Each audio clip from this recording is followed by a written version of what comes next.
أيها الذين اتقوا الله حق تقاته ولا تموتن إلا وأنتم مسلمون ثم أما بعد. السلام عليكم ورحمة الله وبركاته. Culver City, California. That's LA for the rest of the world. Alhamdulillah, I didn't realize that the greater Los Angeles area was such a big place, but I'm very happy to be here. And it's great to be in this masjid. It's called the King Fahd Masjid, is that right? Yes. That's right, brother. Jazakumullah khairan. We are here with Guide Us TV. People are watching all over the country, all over the continent, and oh yes, all over the world. Can you believe that? And your mom told you you'd never be on TV. Can you imagine, akhi? Now you're on the TV, man. MashaAllah. My family's watching. Assalamu alaikum, Sumaya. Achame, right? Halima, you better be listening. Hafsa, you better be listening. Nusayba, you better be in bed. Because you're only 7 and it's 11 o'clock in my house. So alhamdulillah, very happy to be here. And I wanted to talk to you because this is the From Dunya to Deen tour. From Dunya to Deen tour. You ever hear that? Did you hear about that? Any of you guys hear about that? Watch your channel here in Culver City, California. That's not nice at all. Alhamdulillah Rabbil Alameen. Well, that's another thing we're going to be doing is bringing some awareness to you guys about the Guide Us TV and its cruciality in this country and this continent. Cruciality. That's a cool word. You like that word? I brought that with me. I brought that with me from Canada. I had to pay extra to get through customs. I had to use it as much as possible. Cruciality of having a voice. It could be. If you want, we could put it in the Guide Us TV dictionary. That's good enough. Alhamdulillah Rabbil Alameen. The one heckling me is the founder of Guide Us TV. Name is Sheikh Yusuf Estes. You may recognize him from a few places. Is that right? A few videos, right? 1 or 2. 1,000. MashaAllah. Actually, YouTube says it's over 2 million. All right, that's cool. 1 or 2 million. Yeah. Fair enough. May Allah accept them all. Allah's counting, and that's the beauty of it, right? Allah keeps score. We just have to send the message. But from dunya to deen, and a lot of times people may wonder about this, and they may ask you, because we're in Culver City, California, and we are in the modern world, and may Allah bless Culver City, California. None of y'all said Ameen. That's very nice of you to do. Ameen! There you go. This is interactive, brothers. I ain't asking you to do push-ups. Just say Ameen every once in a while.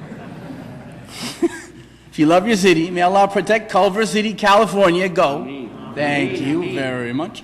We're on TV. And if you don't talk, I can't see you, and I don't want to be up here talking to myself only, because I could do that at my house. Right? With no extra charge. With no extra charge and no TSAs. But I won't get to hang out with Sheikh Yusuf, and that's the drawback. Well, so yeah. may Allah accept that. So we're here in Culver City, California, and they tell us all the time, and this is a new thing, right? But we're too intelligent for God. Have you heard this? Oh, yeah. We're too intelligent for God. God, you know, you can't prove it. We're too intelligent now. We've evolved as a people. You know, I was with my brother Yusha. Yusha is the camera guy. I call him Inspector Gadget. Because he takes care of us and makes us sound good, at least for now. You gotta be real nice to him, at least on air. All right? Laughing, don't laugh, brother. Just do your job. Smile and wave. So, you never know who could be watching, right? You never know who could be watching. So anyway, they tell us that we're too intelligent for God. Now, when you disbelieve in God, when you openly reject Allah Ta'ala, what happens to people who do that? Where do they go? Where do they go, Culver City, California? They go to the hot place, and I don't mean Florida, right? They go to the other place. May Allah save us from the fire of Jahannam. But one of the things that they're going to say, interestingly enough,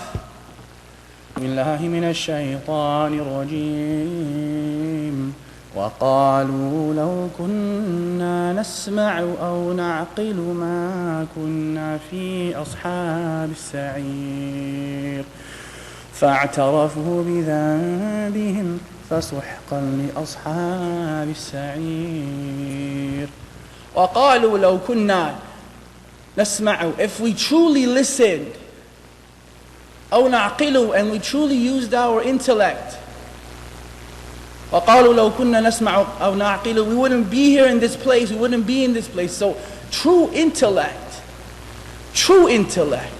is to realize that this magnificent creation has an even more magnificent creator. And that ultimately is the first step from going from dunya to deen. You could put on anything you want. You can grow all the facial hair you wish, and you can wear all the scarves and all the pretty abayas and all the thiyab you want. But if it's empty, then it's empty. The start has to be to recognize that you have an incredible creator because you are an incredible creation. Allah did an amazing job on you. وَلَقَدْ كَرَّمْنَا Bani Adam. Who's Bani Adam? That's you, right? That's California. That's Long Beach, LBC. That's East LA, that's West LA, that's CPT, that's Watts, that's all the parts of this country and all the parts of the city. How do you know all that and you're from Canada? Because I read, brother. Oh. You know those big, huge square things with the pages and letters on? You can read that? Absolutely. Well, I don't read it. Someone else reads it to me. I got screen readers and all the different things that read to me. But I know all about that stuff because I'm a da'i. I'm supposed to know that. I'm supposed to know where I'm headed. I'm supposed to know my audiences, right? Is that right? Well, nobody told me that when I signed up for this stuff. No one told me that either, but I just kind of had to You figure it figured out. it out? Yeah. Oh, I see. And alhamdulillah, Allah blessed me and you to travel all over this globe, is that right?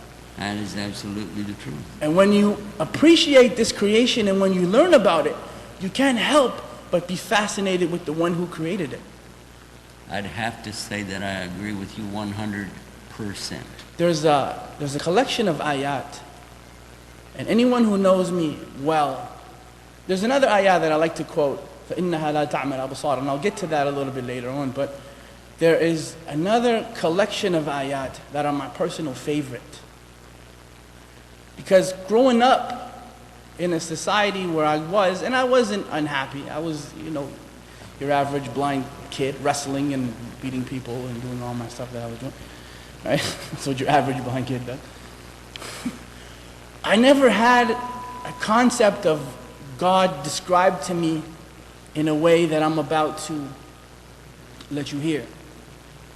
I never learned about Allah in that way. I learned that, there was a creator and someone told me that he died for me, which didn't really make a whole lot of sense. May Allah guide all the people who believe that. I don't agree with it though, and that's not a topic for this discussion, but I read these ayat and I heard them recited and I couldn't help but be fascinated and amazed by them. Even to this day, when I hear them, it's as if I'm hearing them for the very first time. Allah subhanahu wa ta'ala says, after we say, أعوذ بالله من الشيطان الرجيم هو الله الذي لا إله إلا هو عالم الغيب والشهادة هو الرحمن الرحيم هو الله الذي لا إله إلا هو الملك القدوس السلام المؤمن المهيمن العزيز الجبار المتكبر سبحان الله عما يشركون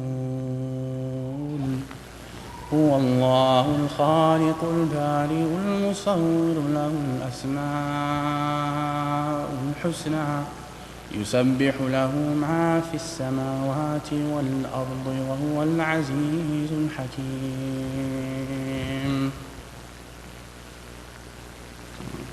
I absolutely am fascinated by the very end of Surah Al-Hashr, where Allah Ta'ala describes Himself and He says, He is Allah.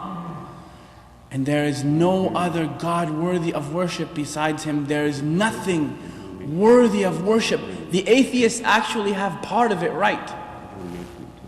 Part of it. Because they just have the La ilaha part. We need to turn down the reverb if that's at all possible.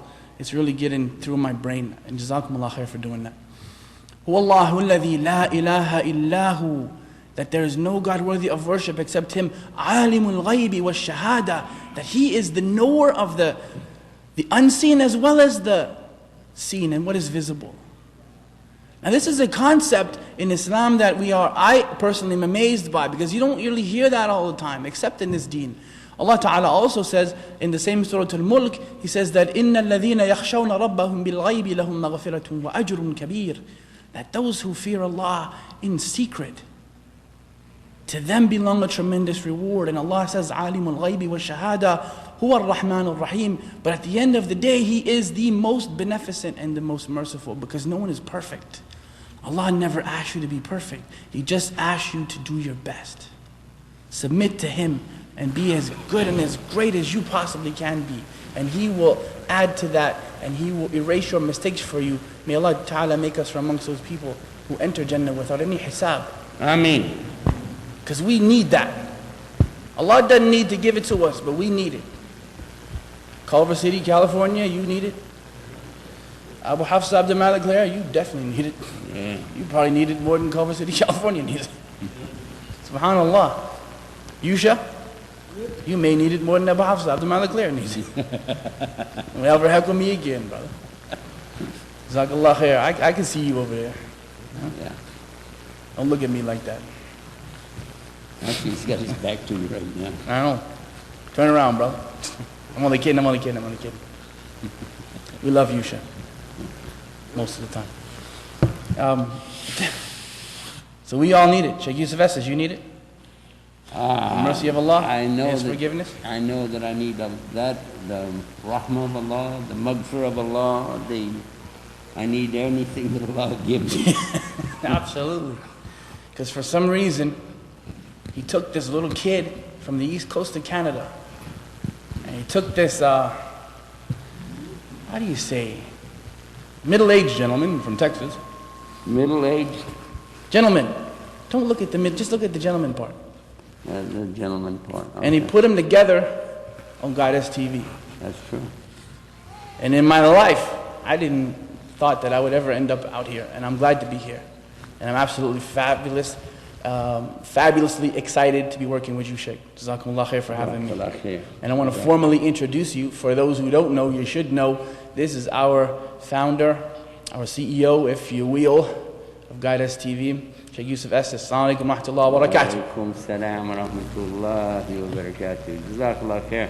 And that was a good introduction to our, let me take this thing off here. I'm sitting here with this thing in my face. You look great. Yeah. How are you, go? Yeah. How do you feel to be on TV? How does it feel to be on TV? Actually, when I was a little kid, I always wanted to be on TV. You had TV back then? So my dad said, Sorry. well, actually, I was about, I think I was probably about 8, 9 years old when we got our first TV. And I said, I want to be on TV. He said, I don't think there's room up there on top of it for you. Oh. Well, when I told my mom that I wanted to be on TV, she said there are no cop shows that'll have you. That was back in the 1980s. 1980s, yeah. So, alhamdulillah. Well, we are happy to be here in Culver City again. For me, this is not my first time here. Some of you have probably been here with me before. But how many of you were here for the grand opening in July of 1998? Wow. Put your hand up. Let me just sit for a second. I want to see. 1, 2, 3. Some sisters, 2 sisters, 3, 4. We got not many of us, I guess. All right. Well, that's been a while back, hasn't it? But I remember like yesterday. And we had the tent over here, and we had to do all the salat and everything over there. With the Jummah, all of it, because we didn't have the permission yet to come in here. Even though it was the grand opening, we didn't have the permit in place. And I want to give an example of something for all of our folks at home and for those of you who have been following us along on Guidance TV for a long time. And you know our theme, but there's some that just tuned in. Maybe you're not Muslim and you're seeing us for the first time. I want you to hear something that happened here in 1998. Because it was here in Culver City were a little bitty masjid. I think they called it Masjid ibn Taymiyyah at that time. Then it became this other, whatever it became that. But alhamdulillah. Now, is that the same chandelier? I'm remembering something different. Maybe it was, have you got another chandelier in the other room? Or maybe that's the one I'm thinking about. Anyway, what I'm remembering is coming in here and it wasn't officially open. Because we did the Jummah Salah over there. You remember we had the Imam from the Haram. You remember that? The Imam from the Haram in Mecca was here and he did the Jummah Salah. And everybody was going crazy trying to get over to, shake his hand and everything like that. But then they told us, actually, officially, we can't be in the masjid. I said, what? He said, you can't be in the masjid because we don't really have a permit for that. So when it came time for Asr, I said, well, I'm going to go pray in the masjid. They said, oh, you can't, man. It's not legal yet. We don't have that permit. I said, well, call the police. I'm going to go over and pray.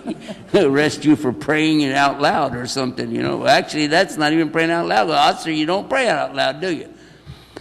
And of course, we didn't have any problem, but some of the brothers were skeptical. They said, oh, we should, pray outside or do something else. But a few came in with me and we prayed in here. You imagine that? It wasn't officially open. We'd had the Jummah, Friday's sermon. It was really great, though. A lot of people showed up for it. But my point to bring to you is something might surprise you.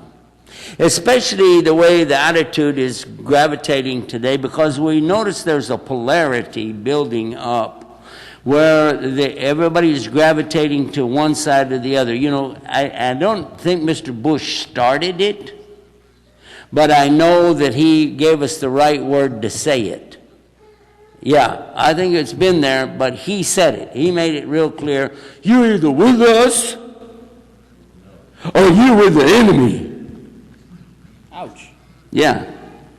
Is there something like that, right? You're either with us, and he was telling that to other countries. He wasn't just talking about locally. He was telling other countries, you get on the bandwagon. You're either with us. We're upset.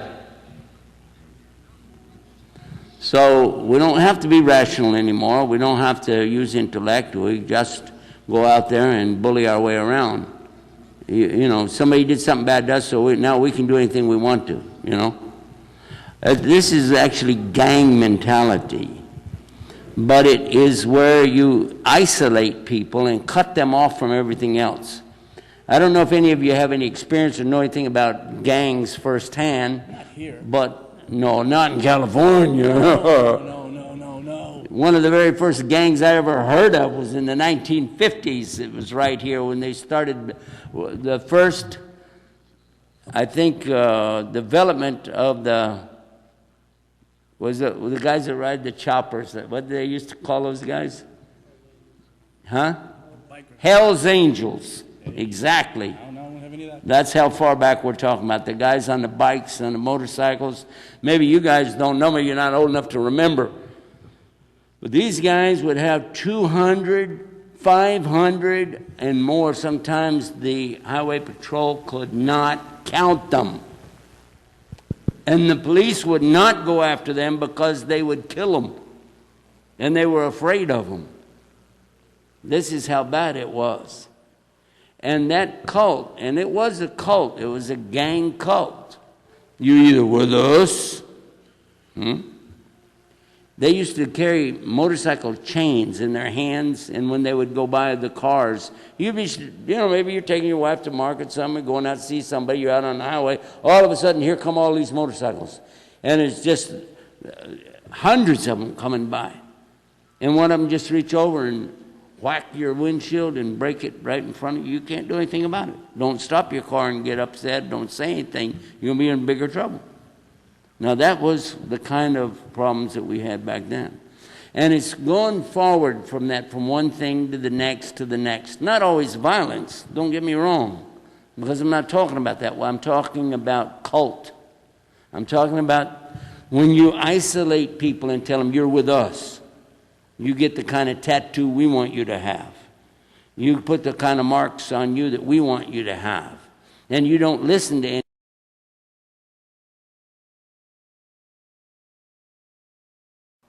Does that mean the child would stay exactly like they are? No. Just because you don't do your job does not mean that the devil will stop doing his job. So what happens, the children who don't have the proper environment, they don't grow up in the right way. Then when they get to that age of rebellion, and there's something built into all of us that when we get to that age of rebellion, we want to turn back against even our own parents and start thinking we know everything. And we want to find a new family. We don't realize that's what we're doing, but that's exactly, you're looking for the family that you feel like you don't have, and you make them out in your mind to be better than the folks at home. And this has happened. I remember in the early 1970s, when I went to Chicago Airport, fly out of the country, first time I ever went overseas, and there were these young guys running around, young boys really, in 18, 19, and their heads were all shaved bald, and they were wearing a long orange wrap around them, long orange wrap. And they said that they were Hindus, but they were Americans. And I was trying to figure out, what's that all about? But they were following one particular guru or swami or whatever they call it, who at that time was making the front page of Time magazine, Life magazine, and being on these television specials, talking about all these kids following him, thousands of them. And he would demand them to give everything to him, that he was going to get them close to God. And they made their own family, and they would tell them, you come live here, and they're a dormitory for boys and one for girls. And then if they wanted to get married, they had to go through this Swami guy, and there was all kind of fitna that you can't even imagine. But I remember reading about it at the time. They were cut off from their family. You must not contact your family. You must not read anything from them. If you do, then you're out. And they would really make you feel like you were, big loser if you walked away from them. It was a gang mentality. When the guy finally made enough mistakes, by the way, he owned more property than any other single human being in the United States at one time. This guy supposedly had all this land that he'd bought up in hotels, but he started making some mistakes. And when he finally got caught, he had to leave the country or go to prison, and he opted for, I don't want to go through the trial stuff, I'll just get out of here. When they interviewed him on the airplane, he was on the plane, but they hadn't taken off yet. Somebody's interviewing him, and he said, and all of his followers were out on the tarmac out there. Back in those days, of course, they could do that. They were out there waving at him and praying and, jumping up and down, doing all kind of stuff, holding up their signs. And he started laughing. He said, America, this bunch of fools. He said, they believed every word I said. Please note that I did not say what he just said. You imagine that? And if you think that's the only case, it happens again and again and again and again. And when I was out here the first time in California as a Muslim, I was disappointed to see that kind of thing, that people were trying to promote that out here. I don't think they got as far as some of the other places did, but I was sure that this was not going to work out, that there were going to be problems. And it happened again in another city, and again in another country, and some of them got really bad. Some of them got to the extent that they really were telling them, don't listen to anybody but your sheikh. Whatever your sheikh says, you have to believe him. And if he tells you don't pray Fajr, you don't pray Fajr. Huh? What? I heard him say exactly that. your allegiance to your sheikh, he tells you what Islam is. Now, how many in this room have heard of something like that? Raise your hand. Raise your hand if you heard of something like that. Put it up so that people can see your hand. Yeah, for real. So maybe you didn't know it's going on, but it's going on. But at least now we have a way to recognize this thing publicly and bring it out. For all of those years, we were missing one key ingredient. There was something that at the time of the motorcycle gang, there was something that we could know about it because there was the media and they would talk about it. When the hippies and the flower children were doing their thing, and they went through a deal like that too, you know, the brainwashing with drugs and that. But yet we had a media so we could find out about it. Now, alhamdulillah, we have our own media. And we can identify those problems in those communities and say, hey guys, you have a problem, you need to clean it up. You need to work on that. And then warn others against that same kind of mentality. It's one thing to have a group that you like to be in, but it's something else to be to the extent that you think that that group is the only group that knows anything, as though you're smarter than anybody else, that you're closer to the spirit of whatever. And that they have that in forms of Christianity and Hinduism. They have it in Islam. You see, well, not in Islam, but they have it amongst Muslims. Now, there's nothing wrong with Islam, but there's human beings. So I want to caution us about that. Because I'm hearing too often today people saying, those people are kuffar. Okay? So we don't talk to them. We don't deal with them. We don't want to do business with them. Have you heard that? How many of you heard that before? In case you didn't know that, that's not Islam. In case you didn't study it, and if you didn't talk to somebody who really knows what they're talking about, that is not Islam. How many hadiths, I'm going to ask you if anybody here studied hadith, did you hear about Prophet Muhammad ﷺ tell you those people are kuffar? If they're hungry, don't give them any food. Did you ever hear that? Did he say on the Day of Judgment, I'll be against anybody who tries to help a non-Muslim? Fact is, he said the opposite, didn't he? Didn't he say the opposite of what I just said? Whoever mistreats the non-Muslim, I'm against them on the Day of Judgment. That was a treaty. True story.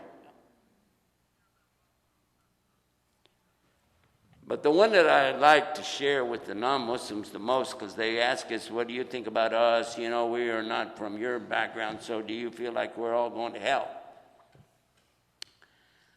I think a lot of people are going to wind up in hell because that's what we know from Islam.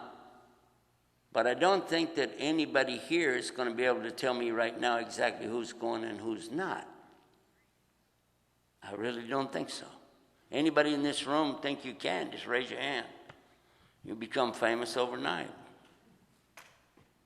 You know better. Who's the ultimate judge on the Day of Judgment? Almighty God himself. Not me, not you. And a lot of people, they think they're doing, they feel like they're, I call it the holy gear. You know, they're in this one, you got first gear, second gear, third gear, low gear, high gear, and then you got holy gear over here.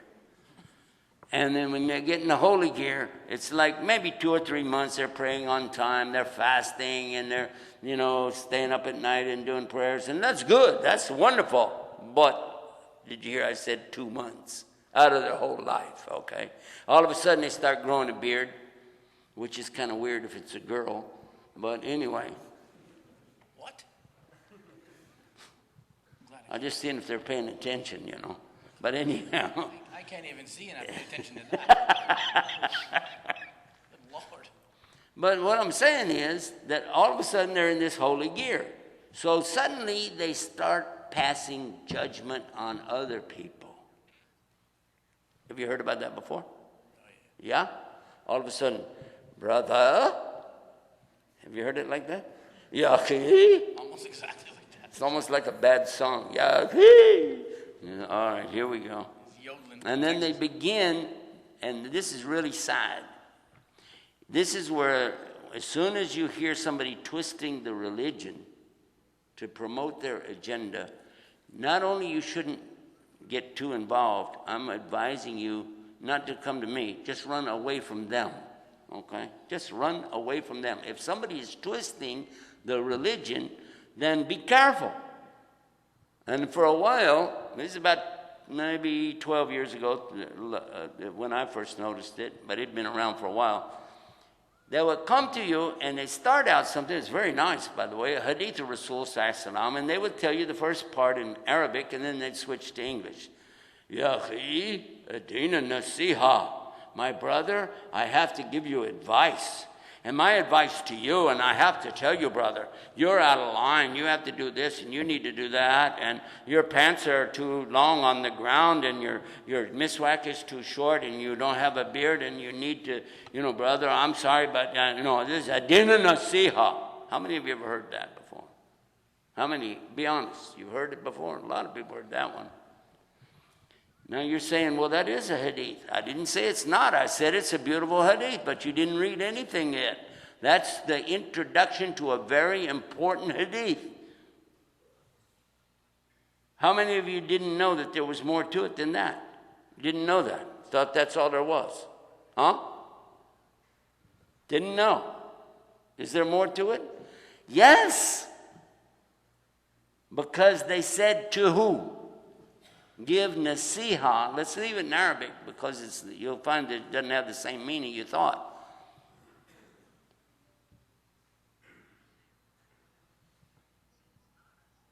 To who? And that's what they asked Prophet Muhammad Sallallahu Alaihi Wasallam. He said to Allah, to his book, to his prophet. In the order, I think it was to Allah, his prophet or messenger, and his book. The Wali Amr. Wali Amr is the Amir over you, who's the protecting Amir over you. And the general public. Now you got a problem. If it's advice, this is way out of Islam. I mean, it's out of common sense. This would not work in Judaism or Christianity. You're going to go tell God what to do? I like to complain about the length of the giraffe's neck. I just think it's too long. And the size of that big seed inside of the mango, I wish you'd make it a lot smaller. I like to get... Huh? Astaghfirullah, man, what are you talking about? You're going to advise Allah? Are you going to advise the book of Allah? Are you going to advise Prophet Muhammad Sallallahu Alaihi Wasallam? And see, whoever said this, they knew there was more to it. But they didn't tell you that part. Because if they did, you'd see right through it right away and say, well, that doesn't have anything to do with what you're telling me. The scholars said that it means a form of sincerity. To give sincerity to Allah, His Messenger, His book, your leadership over you, and to the people in general. They gave it a meaning that, wow. But everybody thought it meant what? Advice. Again, we'll look at the Quran, and there's something it says clearly in the Quran. Not to take the people who are outside the fold of your religion, people outside of your faith, don't take them as your awliya. Okay? Now the translator will say, don't let these people be your friends. Don't take those people as your friends. You heard it, right? Don't take them as your friend. They are kuffar. True or false? Be honest, guys. We all heard that, right? Two words in Arabic language that you'll find in the Quran clearly say that. bitana, and awliya. It's a plural of wali. And they will say, a wali. Now listen to this one. But do you know who a wali really is? Do you think wali means friend? How many of you thought wali meant a friend? It's translation. It's translation, brother. But look in the Quran itself. When Allah says, Allahu waliyul ladhina amanu. Allah is the wali for who? The believers. Whoops. So if you understand that what the position of a wali really is, you begin to get a better handle on it. It doesn't mean friend. When a girl is going to get married, does she just run out the door and say, I'll see y'all later, I'm going to go find somebody to get married, bye? It doesn't work like that, does it? No. Somebody's supposed to be with her. Who is it? Her wali, right? And doesn't the wali have to be somebody who's acting on her best interest, that's a very close relative, her father, her brother? Huh? So all of a sudden, and by the way, an imam cannot be a wali for her. He's a wakil for her. It's a different word. And if you understand that you would even have to be careful how you use that word for marriage, because obviously he's going to try to do the same thing as the brother, but he's still not a wali because he cannot be alone with her, right or wrong? So all of a sudden now you understand. And bitana, let's talk about bitana. What is bitana? The inside of your garment. That's what it means. The closest thing to you. Closest thing to you. I'm talking about where your deodorant goes. Don't pull somebody who you don't have a good, close relationship like that, doesn't understand where your beliefs are. Don't bring them in here and stick them under there. They wouldn't want to be there anyway, trust me. So it's common sense that Allah is telling us. He didn't tell you not to be nice to your neighbor. He didn't tell you to turn your back on people and stick your nose up in the air like you're better than somebody else. And I just heard this. I think you told me, didn't you? That about because I just heard it yesterday. About the one who said that the kuffar don't have souls. Yeah. Did you tell me that? I didn't say it. I heard it from someone else. Oh. This is a load of nonsense, but someone actually told me that. Somebody was telling us that, right? Someone told me that. I came off the membar in one masjid, and someone actually had the nerve to come and actually tell me that. And I'm not going to tell you how I responded to him, but just keep it short, he didn't like my answer. Because that's nonsense. But I'm so surprised that people actually believe this kind of foolishness, that they don't have souls. Well, what the idea behind it, and I heard this from another cult within a religion. From the Jewish faith, there are a lot of people. I don't know if you realize it or not. There are millions and millions of people who are following the Jewish faith.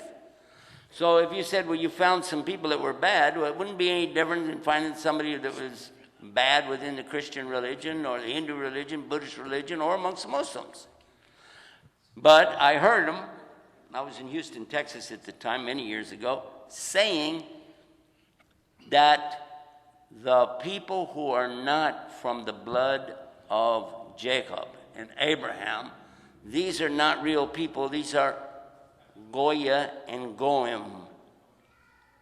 And they're the same or equivalent to dogs. I think that's where this brother was headed. Exactly. But I cut him off. And it doesn't matter, because what they're saying is that these people, because they're not saved, you ever heard of that before? These people aren't saved, therefore, we don't have to worry about how we treat them. We can treat them bad. We can cheat them. We can lie to them. We can take their money. We wouldn't do it to each other, but to them we can do that. It's terrible. And that is the kind of mentality that I'm talking about. Because if you fall into that trap, here's what could happen. when you most need Allah, He's not going to be there for you, because you have violated one of the principles of Islam, which is after Allah and His Messenger, we have allegiance to human beings. We even know the pecking order. And our sisters will help us with that one. After Allah and His Messenger, who has the most rights on us? Hi, Mom. Your mother. And then after that, your mother. And after that, your mother. And then your father. But then keep it going. And then after that is your spouses. And after that, your children. And after, well, your own body is in there somewhere too. You got to give rights to your own self. Somewhere in there. And does your neighbor have rights? Yes or no? This is a very big part of Islam, is knowing what's the haqq, the rights of our neighbors, whether they're Muslim or not. The rights of a stranger, the rights of a traveler, the rights of the yatim, the poor, the indigent, the orphans, the rights of even your enemies. Do enemies have rights in Islam, or can you just blast them off the face of the earth? Somebody's attacking you, you capture them as an enemy, can you torture them? Absolutely not. So how in the world did somebody come up with this idea that the Quran tells us that we're the only ones, and we all got a American Express gold card on the Day of Judgment, just throw it down and go across the bridge? It's not going to work. And besides, and listen to this, if you play that game, if you said, well, you weren't born of this blood, or you weren't born into Islam, this is one of the things I hear, then if that's the case, tell me who has a real legal claim for Islam anyway. Our Prophet ﷺ gave the message to who? Muslims or non-Muslims? How could he give the message to people that were Muslim if there weren't any Muslims yet? The people, we say, radiyallahu anhum. May Allah have mercy upon those people and accept from them, right? Who are those people? Weren't they all kuffar before they came to Islam? Oops. There's famous names that we call out when we're quoting this one and that one as we know them in our minds, of course, to be the highest people in the paradise. But at the time, before they got the message, tell me how they were different than anybody else. I'm going to go out on a limb here a little bit. I hope I don't get anybody throwing anything at me. But you can if you want to. But I want to tell you something. When I came into Islam, I'll tell you which way to lean. Don't worry. Stuff starts coming up here. Don't worry. He's on your left, just so you know. Yeah. Is it? Yeah, I believe so. But what I'm saying is that one of the things that I heard when I came into Islam was that this particular little group would say, oh, look at all these Muslims out here who are going to go to hell because they don't follow the right Islam. And I say, well, what's the right Islam? Well, they don't have a kufi. Huh? I'm seeing 1, 2, 3, 4, 5. That's not really a kufi, is it? 4, 5, 6, 7, 8, 9. Imam has 1, 10. Maybe 10 kufis out of 100 people here right now. So what does that mean? According to what that person said, wow. But they went on and they said that's not all, but also the dress, wearing the wrong kind of clothes. You have to wear the clothes of the Prophet ﷺ. You have to be dressed on the sunnah. They call it sunnah dress, right? Now, by the way, you see me wear it because I like it. I don't have a problem with it at all. But here we go. Now, this is the part where I don't want you to throw anything till you hear the whole thing. This is not sunnah dress. This is not sunnah dress. That's not sunnah dress.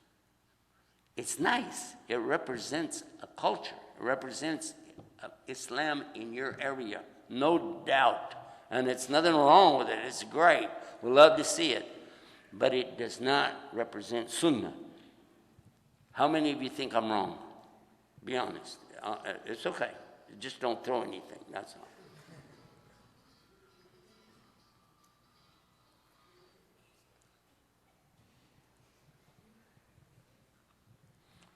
Can't say none. That's Imam. Alhamdulillah.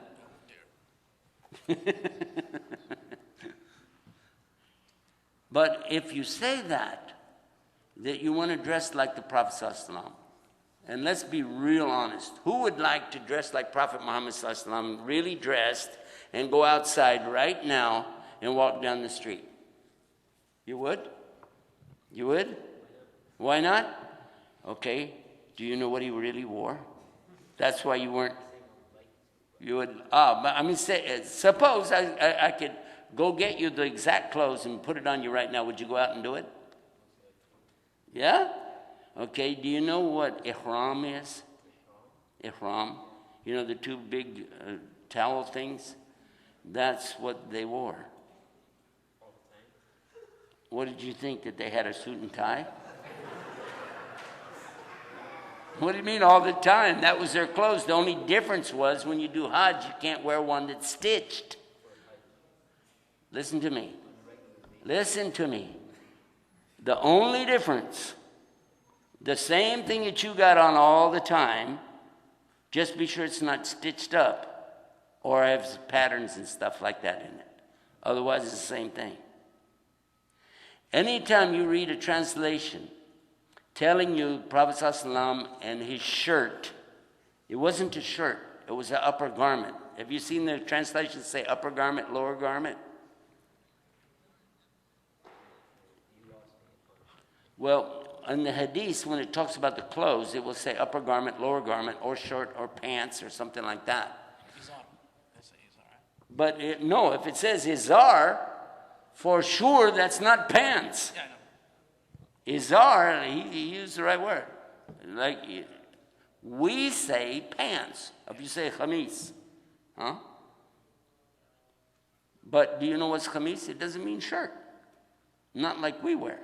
They didn't have zippers. Did they have zippers?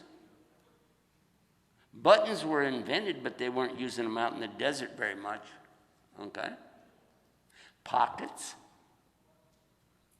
Not like we have. So you would really be walking down the street with a pair of sandals, yeah, and two big white towels wrapped around you. You're different colors because you're not going for Hajj, but otherwise you got these two giant towels wrapped around you. And you could put, like they have, if you saw anybody from Sudan, the way they do their imam around, they did that. There you go. Wouldn't you look cool? This is California, you fit right in. Yeah, but that's okay. Just yeah, there's a lot of places here that's actually more than some other people are wearing. And they, by the way, and they didn't have underwear. Hey, family show. I don't know which family, but it's family show. Hey, I'm just telling you this. So I don't want you to go out and panic or anything like that. I'm just telling you, this is the kind of mentality that people put on us, telling us that you have to do this, you have to do that. If you don't do this, you don't do that. What will happen? And they're calling you to a particular cult. It's not even a group, it's a cult. And then, especially when they tell you to follow your leader blindly. And by the way, when the prophets, as far as wearing the clothes of the believers, I heard that, clothes of the believers. I'm going to ask you, did you ever imagine Prophet Muhammad ﷺ, after he got Quran, came to him, then he started his mission, did he go to the people and tell them you have to change your clothes? Abu Jahl and Abu Lahab wore exactly the same clothes he did. Yes. Why not? Why would he all of a sudden start wearing weird clothes? And because that's not what it's about, is it?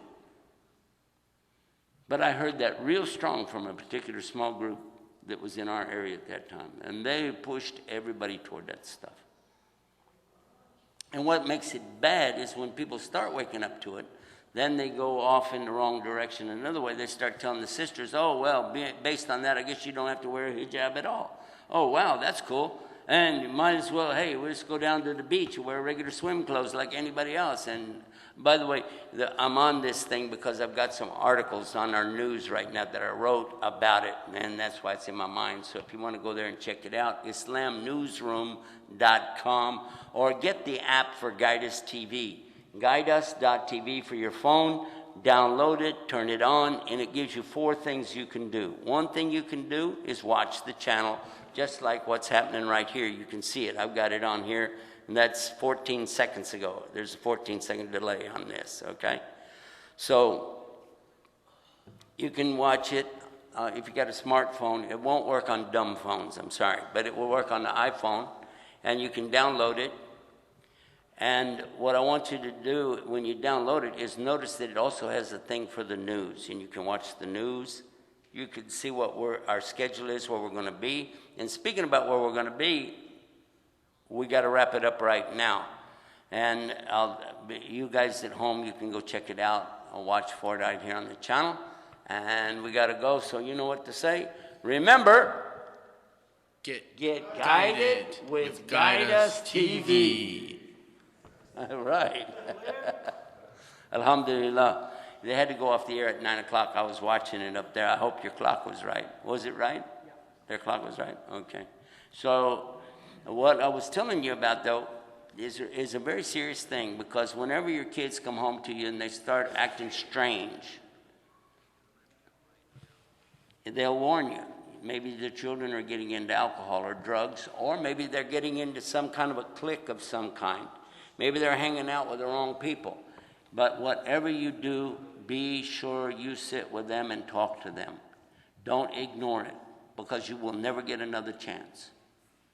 You don't get another chance. And it's very, very important. And we're losing kids right and left, and I don't want that anymore.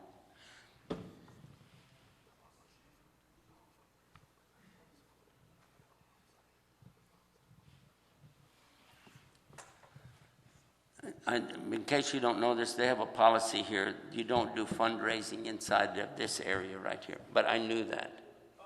Yeah. From the last time I did fundraising in here. We actually put a table out there and we set it up and did that. But I don't have to do that really, because we don't actually do the fundraising for our channel like they do for like when you want to help the Masjid or the school or something like this, you really do have to raise a lot of money all at once. And the way our program operates, our channel, we just opened a TV channel here in Los Angeles. That's why I'm here. Did you know that? How many of you didn't know that? Well, now you do. We opened up a channel. It's channel 35.2 on the air. Now, we've had the satellite now for 3 years. We changed frequencies. And tonight, alhamdulillah, we were at Sheikh Juma's house, and he still didn't have the frequency. We had to fix it up. Now you got it. You're watching Guide Us TV again. And by the way, I want you to watch closely to Guide Us TV coming up, because you're going to see him back on the air with us, inshallah. Your whole family. We're going to put everybody on there. Come here, take that. Yeah, I wish you'd come take this microphone. Here. Can I borrow this one? So happy tonight to have you. Assalamu alaikum wa rahmatullahi wa barakatuh. Of course, we will not make fundraising or anything, but as you know, the responsibility of the Islamic media. I had Al-Amin TV. I still have Al-Amin TV also. Sheikh, mashallah, his TV worldwide. And that TV really, every moment, second, day, costs a lot of money. I've been in this business before. And I know that. I know this. According to with our respect to the Masjid and the Executive Committee, the policy of the Masjid, we cannot make any fundraising or auction. But Sheikh and the Guide Us TV needs some money, some help from your Zakat al-Mal for spreading the knowledge of Islam. This brother coming from Canada, Sheikh is coming from DC, and now, mashallah, how old is he? May Allah give him strength to make for da'wah more and more. يعني subhanallah, last time I saw him without a stick. What is a stick, ya Sheikh? I was surprised when I saw him this time with this. يعني may Allah give you more help, inshallah. Amin, ya Sheikh. Jazakallah khair. And he's not lazy. He cannot sleep and say, let me just go sleep. Somebody else is going to do it. But he's carrying the responsibility of the da'wah above his shoulder. May Allah help him, Amin, ya Rabbil Alameen. And give him power, Amin, more, inshallah. The box outside, the flyers outside, please don't leave until you give some money or some help to Guide Us TV tonight, inshallah. جزاكم الله خير. ما عندكم ينفد وما عند الله باق, inshallah. Jazakallah khair, Sheikh. We really appreciate that. But I wanted to tell you something that even for those of you who said, oh, gee whiz, I didn't know that I got a chance to join. I would like to do something, but I'm not prepared tonight. What we do, first of all, to let you know, this is going, inshallah, to keep going and growing. The antenna, and I want to tell you how it works. The antenna that we have here is in a very strategic place. I was very blessed to get that antenna. Usually, to get a decent antenna, you have to spend tens of thousands of dollars every month on that. But the man who owns it also has 2 in Texas. He has 1 up in New York City that he let me have those as well. And he's offering me Tampa, Florida, Seattle, Washington, Denver, Colorado, Las Vegas, Nevada. And if I have the money, I'm going to do it. When it comes, I will do it. And that's the only thing holding us back. But what we ask people to do is not, if you have a lot of money to donate to a masjid, donate to your school, to your orphanage or something like that. Because we really can't operate that way. I cannot go out and do major fundraising. What we do is go out and do dawah. And while we're doing the dawah, we tell you about the program. Then you can be responsible to find a way to do something each month. There's some forms that we have called pledge forms. Can you set our table up back over there? Yeah. But it has to be outside of here. You can put it out in the hallway out there. It's no problem. We used to do that. Yeah, this. And we did have a gift for everybody here. If you have a car, how many here don't have a car? You don't have a car. Okay, well, all right, then how about skateboard? Do you have a skateboard? We have a bumper sticker. Now you can put it on your car or your skateboard. I tried it on a pair of roller skates, but it made them stick together and it didn't work too good. But you can, I'm just kidding around. But the bumper sticker has something really nice that it says. It's the message of Islam in a phrase. Worship the Creator, not the creation. In other words, deen, not dunya. So simple. And do you know, I almost cried. I get upset with myself. I cry when I hear people coming into Islam if I'm not there. And people tell me, oh, I saw that bumper sticker. I came to Islam. I went to your website. I followed everything. But a month and a half ago, in New York, one of the brothers that we gave the bumper sticker to calls me up. He says, somebody saw my bumper sticker and wanted me to talk to you about Islam. So I went up there, and they entered Islam within 30 minutes. And the whole thing started over the bumper sticker. He said, you worship the Creator. He said, that's all that makes any sense. How come I never thought of that? And he was amazed. When we were sitting there talking to him, he was so amazed, so enthused, so excited. We just let him do all the talking because he was going the right way. You just sit there and keep smiling, nodding your head. You don't need to say anything because Allah's guiding him, And finally he said, okay, now what do I need to do? And we explained what's Shahada. We explained the Salah, the Zakah, the Saum, the Ramadan, and the Hajj, everything. He was like, yes, it makes sense. I'm ready. What do I have to do? And if you would have told him what it cost you $1,000, he'd have said, well, how can I finance it? I'm ready to go. He really wanted to be a Muslim. That's how excited he was. And from what? Worship the Creator, not the creation. Simple statement. I've been using that for a lot of my websites over the years. Bridge to Faith, I put it on that one. Islam Tomorrow, I put it on there. All of our major websites, I used to use that phrase. And one of the things we do, you didn't get to see this tonight, but if you watch the channel, watch Guidance TV, you can get it now if you have antenna. Now, an antenna means just that. You have your own antenna, and you're catching the signal from a broadcast antenna. It's free.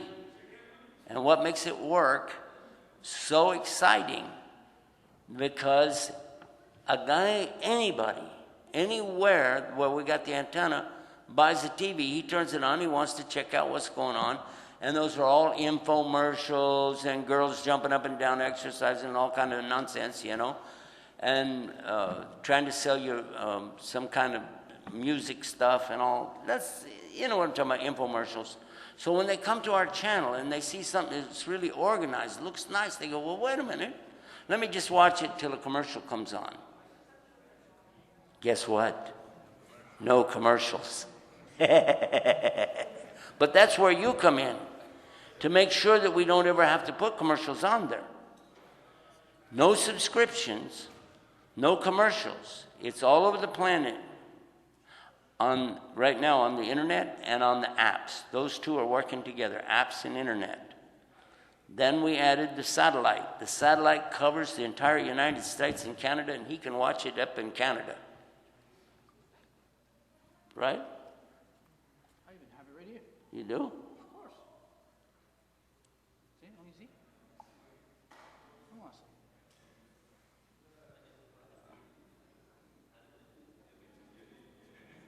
I wasn't watching it right now, I was listening to you. I'm just saying, it's up there. Well, if I'm sitting next to you, well, you wouldn't need to go watch it. I'm right there. Well, that's what I'm saying, but I'm just trying to show you. Show them even this. I can do it. Show them the picture you got right there so they can see this.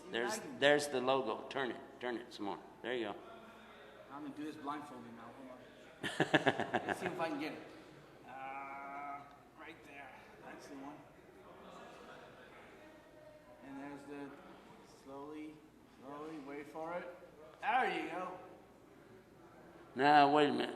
I thought you can't see. Well, I can't. So how do you know that we can see it? I just know things. You know things? You're scary. Are you cheating? Are you listening to it? Yeah, I'm. Oh, okay. No, I'll show you. Now I'm going to expose my secret. See, this thing talks. Can you put the mic there? Yeah. Maps, Skype, calculator, Hadith, ProTuber, YouTube, shop auto and meta caption 6, get embed code, OTR Where is stream, it? 40 speller, find iPhone, tab, WordPress, Guidance TV. Uh-huh.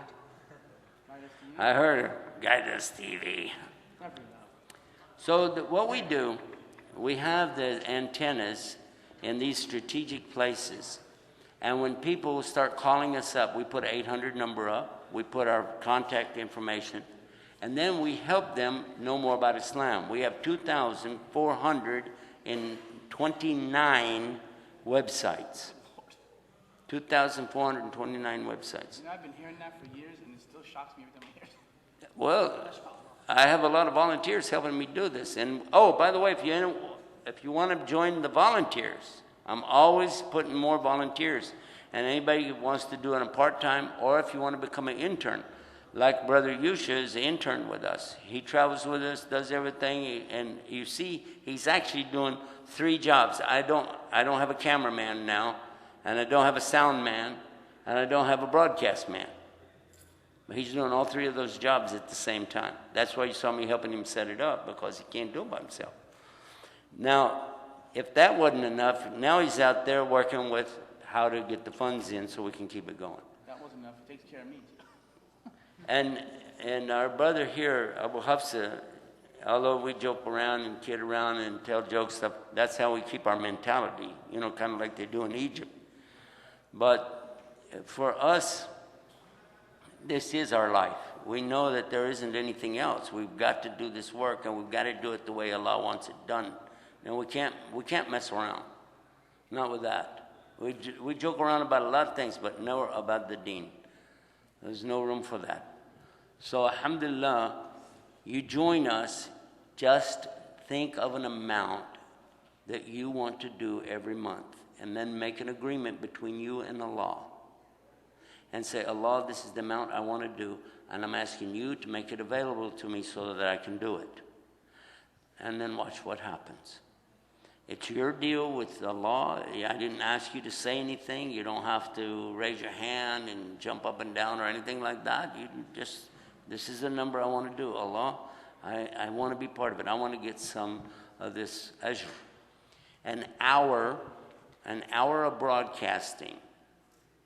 If you go to any of the channels that do infomercials, an hour is about $16,000 to $30,000. If you want to put an infomercial on, it's $8,000 a half hour, up to $10,000 for a half hour.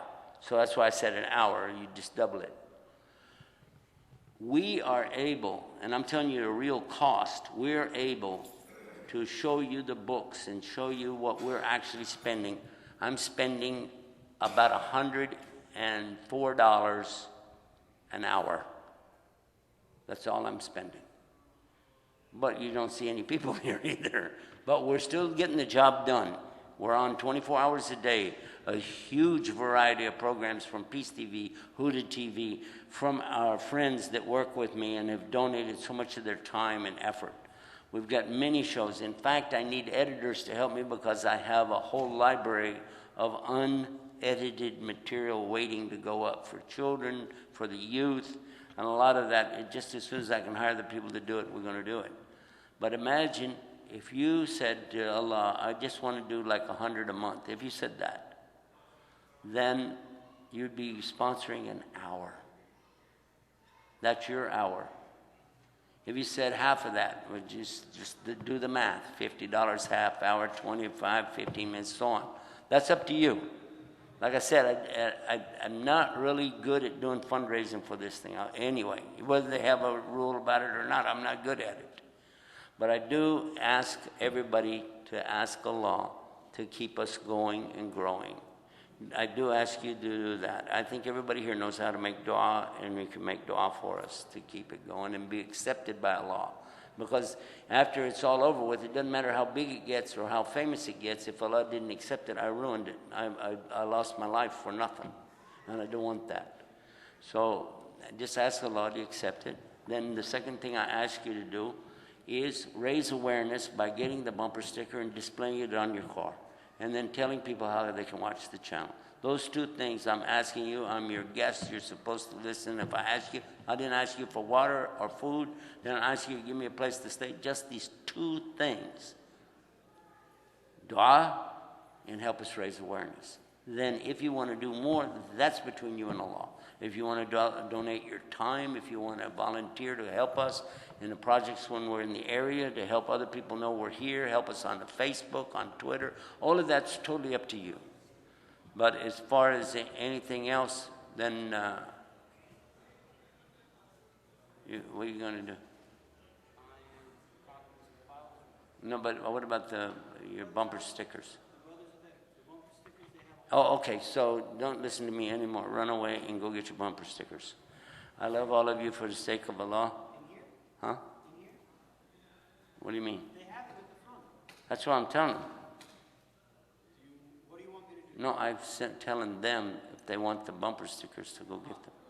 Yeah. Yusuf has been doing this thing day and night and night and day. And when he goes from here to the hotel, he has to start working on editing. Oh, he does the playlist. I forgot about that. The guy who used to do the playlist is not with me now. And all these brothers are working for free, so you can't call them up and say, hey, you have to do anything. They don't have to. And now when we get to the hotel, he has to spend some time before, you passed it. You know what? I know, I've been working on it sitting here. I forgot, we're 3 hours behind. Every midnight you have to reset the new playlist, or else it'll start playing the same thing again. Or give you a blank screen, which doesn't work. Anyhow, so if you want to do this, you want to help us with that, that's how you can do it. You can find out more about our projects by going to donateforislam.com. We have the free Quran project, giving out thousands of Qurans. We have the free pamphlet project where we send pamphlets out to the Qurans and pamphlets going out to prisons and hospitals. Also, we have the project for the internet and the project for the TV broadcast. And very soon, make dua, I have a project I've been wanting to do for years, as soon as I can make it fit, to get the major masjids and schools to work with me to receive money. It's not hard to convince them to take money, you know what I mean? But I want them to let us help them raise money through our websites by having one central place where when we go on the internet and on the television, on the satellite, on TV, and we say, folks, we have a fundraising tonight for the, in Escondido, or fundraising for the Muslims in Long Beach, or in Manhattan, or wherever it is, and then people can call in and do what they do in UK. I don't know if you've been in UK. They raise over £1 million a night during Ramadan, every single night. And they've got, I think, 12 stations doing that every night in Ramadan. And they only got half the Muslims that we have. But they are keyed up to it. Their brain, they understand it because they grew up with it. And they know, you know, every Ramadan we're going to have these live appeals. When I talk to brothers over here about live appeal, they think I'm talking about a banana peel. They don't have a clue what I'm talking about. So, anyway, I want to end up our program. We started out talking about something about atheists. We talked about the non-Muslims. Now, let me finish by saying this. When you encounter somebody who is an atheist, he says he doesn't believe in God. He thinks he's too intellectual, too smart for God, okay? Here's something you can do. It only costs you one banana. One banana. Oh, yeah. And I do it because when I go to Starbucks, they always have those bananas. So I just pick up a couple. I got them in the plane in case I'm next to an atheist. Or even a Christian, I can tell them, if you run into an atheist, show them this. And I'm going to tell you, they will not move till you show them because they want to know, what are you going to show me? The idea of the atheist is that everything is by evolution, right? And the monkeys used to be something else that weren't very smart. And before that, it all come out of the blue-green algae. That's what they tell you. All of life came out of blue-green algae. And then from that, it come out giraffes and alligators and birds and all this. And you're like, really? But they say billions of years and so. And then when they get to the monkeys, they say the little monkeys got bigger and bigger. And they show you that stages of apes and all of that, right? So bottom line is, got a lot smarter, right? Yep, sure did. Okay, here's a banana. Open it. And what will they do? In fact, what will you do? If I hand you a banana right now, how will you open the banana? Tell me. Huh? You grab the stem of the banana and you peel it over, don't you? Huh? Monkeys don't do that. Especially green bananas because they don't open. You ever had a banana, you're trying to open it, it goes bloop, and you can't get it open, you want to get a knife, you got to go cut it, right? A monkey can open it with one hand while he's hanging in a tree 100 feet off the ground. Turn the banana over and open the other end. It'll fall open right in your hand. And then I look at the atheist and I say, what'd you do, forget? I love you, Shane. It works. And but I tell them, this is just to open the door. This doesn't prove anything. But it opens the door. Maybe there's some room for us to look around and think. And then we begin talking about, yes, there's evolution within the species. And we are the only religion that believes that. No other religion accepts evolution. Only Islam. But we don't accept evolution that humans came from monkeys or anything else. We know humans have evolved. We've changed a lot. But actually, we became a lot smaller, didn't we? Now, if they say, well, I can't believe it. I saw it in an email yesterday. A guy making fun of Islam saying, And he's supposed to be a Muslim, by the way. And he's insulting the Prophet's hadith, saying that they're fabricated. If he doesn't agree with his mind, he considers it fabricated. How do you like that? Anyway, he's saying, how could Adam be so tall? That's impossible. Really? But the Prophet ﷺ said it. But you ask the atheist, and he will tell you, yeah, that's stupid, that's dumb. Really? But didn't you just tell me that all the human beings that started out, we came from some little bitty thing like this and just got bigger and bigger and bigger and bigger? How is that? Why could you accept that we came from molecules and became big like we are? Huh? How did you accept that? But you don't want to accept that somebody could have been bigger, and over the years we get smaller and smaller. Something for us to think about. So anyway, that's I wanted to wrap up with that and let you know that we do have a lot out there. Go to scienceislam.com and then watch what atheists will say when you give them that. They'd be like, oh, scienceislam.com.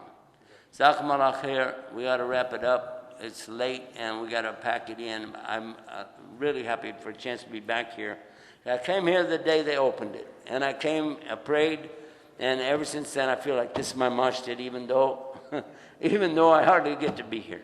I love all of you for the sake of Allah. Assalamu alaikum wa rahmatullahi wa barakatuh. Jazakumullah khair, brothers and sisters. Inshallah, Sheikh will be tomorrow in the same time, 7 o'clock, at Granada Hills Masjid, in our area, Reseda there. You know where is that masjid, inshallah. If you want to join us, Sheikh will be at Islamic Center of Reseda, where I am, the Imam there, Saturday, 5:30 p.m., inshallah. Join us, Jazakumullah khair. And please don't leave without putting some money for Guide Us TV. Please, for the sake of Allah subhanahu wa ta'ala. Jazakumullah khair.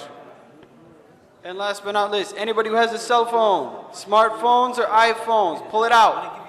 If you got a cell phone, smartphone, Android, iPhone, pull it out. Go ahead, pull it out, right? And download our free app right here. It's free, not 99 cents. Right? It's not $5, it's not 99 cents, right? It's free. It is Guide Us, right? One word. Type in Guide Us. One word. GUIDEUS. One word. You download our free app today and drive away listening, not watching, listening to Guide Us TV, inshallah. And when you get back to your homes, 35.2 is our digital over-the-air antenna channel. 35.2. Assalamu alaikum wa rahmatullahi wa barakatuh.